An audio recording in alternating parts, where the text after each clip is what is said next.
My goal for this video is that this footage of me playing Minecraft is gonna somehow offset the very heavy thing I'm about to talk about. We'll see how it goes.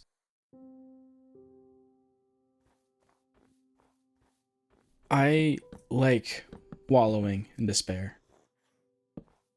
I think part of my journey is coming to a full understanding of why I like it, because at the moment I'm not entirely convinced I know why I do, but let's talk about it. I've always liked crying. Not happy crying, not the tears from overwhelming beauty. It's the sadness. It's the despair. It's when I'm crying at my worst, when I feel this rush. It's not like I feel great. I'm not sure how I could, but I do feel this warmth in the base of my neck. When I was very young, before I had a grasp on grief or true despair, I would find ways to make myself cry before I fell asleep. I remember imagining what it would be like for everyone I loved to eventually die. I knew death was coming for them all, and for that reason, I would cry. But I liked the tears. It's not as if these were intrusive thoughts that would barge into my consciousness on the edge of sleep. They were invited.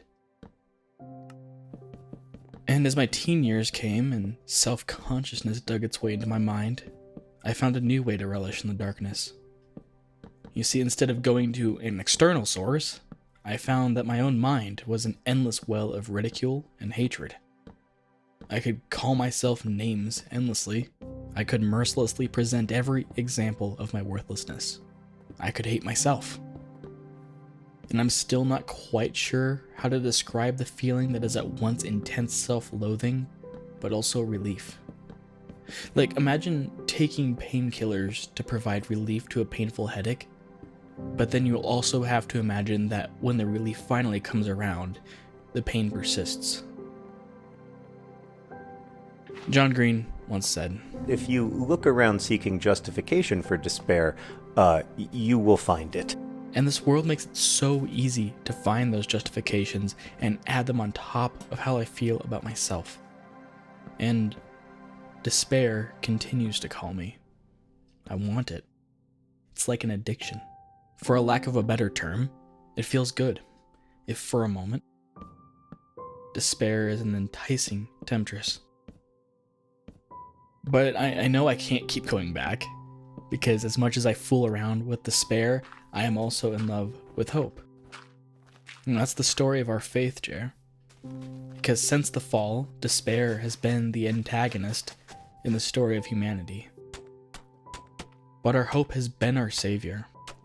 And every day I have a choice.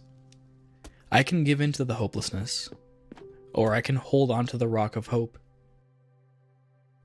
And even as I write this, I honestly just want to cut this paragraph out, because my pain feels so much easier to write about than my hope. In fact, it is because I'm in pain that I usually start writing. But I know that choosing to exclusively interact with the pain is an injustice to truth, because pure despair is far too simple of a narrative to be anything close to the truth.